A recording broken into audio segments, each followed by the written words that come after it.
Hello, it's your friend again, the Millionaire Maker in the Making. I want to thank you for tuning in again. It's my intention to empower as many people as I can to live the most incredible lives they could ever imagine, a life fit for royalty. Now for today, I watched a special report about crowd thinking or mob mentality. It was very interesting. The report was focused on the bombing event in Boston, but the doctors and specialists addressed mass tragedies at major entertainment and sporting events. They pointed out that we are social species. We look for community, even when we believe we don't need it or need others. They highlighted our propensity towards flocking together, or herding as they called it. We tend to follow where we see groups. They revealed we don't really need explanation or logical reasons for this following. They reported that we see mass movement taking place and most of the world's population just falls in line, following aimlessly. The report went on to show how we tend to turn off our personal thinking function in favor of the mass happenings. Just thinking about it, if a crowd hysterically begins to run, it usually doesn't matter the reason the running begins. When others see this behavior, we assume it is good for us to begin moving with the crowd, in the direction of the crowd. Now, this is not meant to examine this behavior and label it as good or bad. It's quite primitive. It has to do with our fight or flight instincts. Our crowd thinking or mob mentality also speaks to fads and dispensational fashions. You will see our crowd thinking or mass mentality or mob mentality through every era in history. When all the important civilized men were wearing powdered wigs, all the men wore them. When men were wearing stockings and knickers, all the men wore them. When all the civilized women were wearing those very uncomfortable corsets and girdles, all the women wore them. When they were wearing tent dresses, all the women wore them. This crowd thinking rears its head throughout history in different contexts, but it's always had the same general effect. Now we see the masses getting tattoos. So many in their crowd thinking are compelled to get them. So many in their attempts to justify their actions attempt to argue they make their decisions based on their personal desires and intentions. But this is rarely ever true.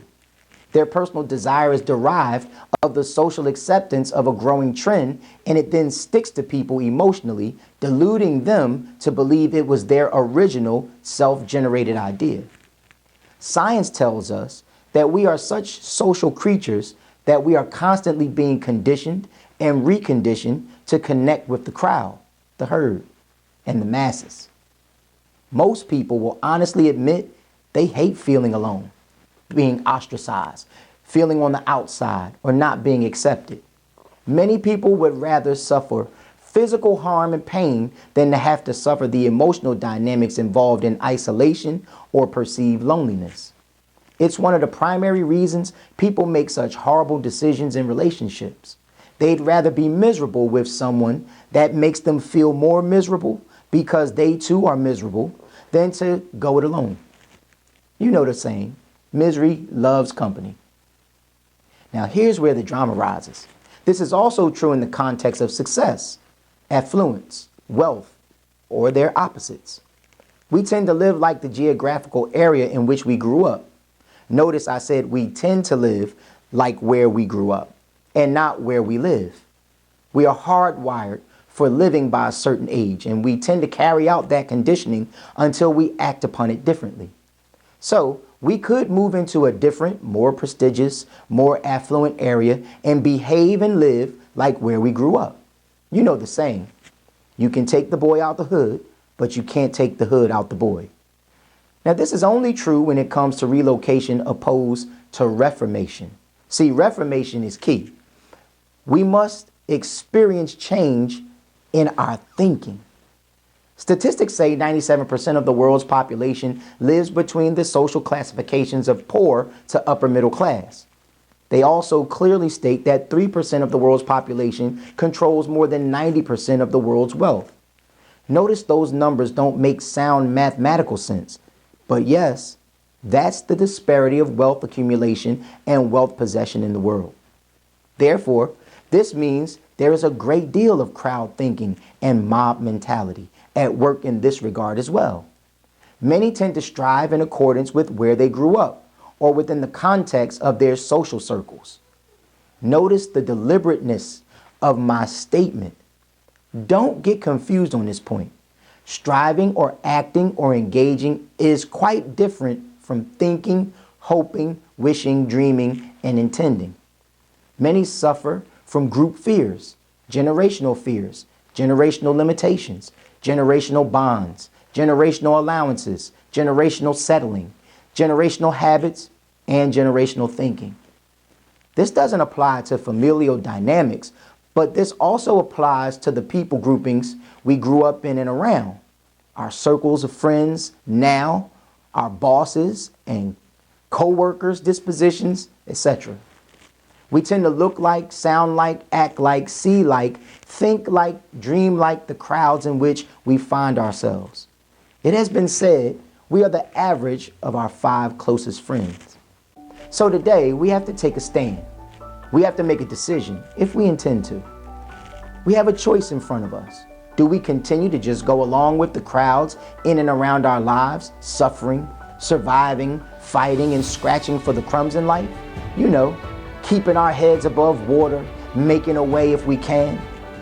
Do we continue to keep our heads down, fly low, don't draw any attention to ourselves, and remain in the delusion of safety in the background? Do we keep living like everyone else in and around our lives, behaving as they behave, accepting what they accept, creating what they create? Do we keep waiting for salvation, waiting for someone to come and swoop in to save us from the harshness of our present circumstances? Do we keep blaming the government, the economy, the man, the system, and fate for where we are in life? Or is today the day we stand up, arise, gather ourselves, come to our senses, change our minds and outlooks, take personal responsibility, think for ourselves, do something new, and go to work creating and allowing all we desire and intend? Is today the day we decide to walk away from the herd, from the crowd, from our association with the masses? When we're ready, we'll become the change we hope to see in the world. When we're ready, we'll blaze our own trails. When we're ready, we'll establish new cultures. When we're ready, we'll intend to be the first in our families, in our communities, in our churches, in our households, on our jobs, etc. When we're ready, we'll choose our freedom from the crowd, the herd, the masses, and rest in our newfound minority, even if it means we'll have to be there alone for a little while. Then, when we're ready, we'll send instructions to all those we had to let go for a moment in favor of our own conversion. And when we've been made strong, we can reach back and strengthen others. So, are you ready? It's been said the opposite of courage in our society is not cowardice, it's conformity. Rollo May said that. Today, if you so choose, observe the direction in which the crowd moves, and you'll see why conformity isn't the best option. And remember, it's regality always.